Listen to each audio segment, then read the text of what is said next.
পাবনার বেড়ায় দুই প্রতিষ্ঠানে অভিযান চালিয়ে অবৈধভাবে মজুত করা বিপুল পরিমাণ ডিজেল জব্দ করেছে প্রশাসন।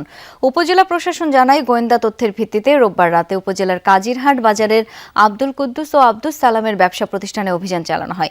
এ সময় আব্দুস সালামের প্রতিষ্ঠান থেকে ১২০০ লিটার এবং আব্দুল কুদ্দুসের প্রতিষ্ঠান থেকে ৩৬০০ লিটার ডিজেল জব্দ করে প্রশাসনের কর্মকর্তারা।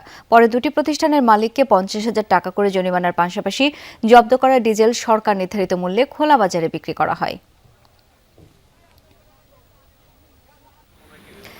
এদিকে টাঙ্গাইলের ভুয়া পড়ে নির্ধারিত মূল্যের চেয়ে বেশি দামে জ্বালানি তেল বিক্রির অভিযোগে দুই প্রতিষ্ঠানকে ১ লাখ টাকা জরিমানা করেছে ভোক্তা অধিকার সংরক্ষণ অধিদপ্তর।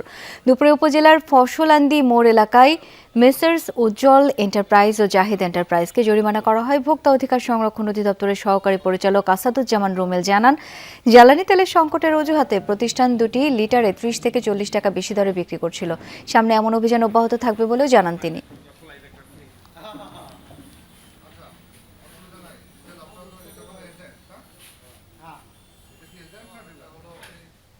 দিয়ে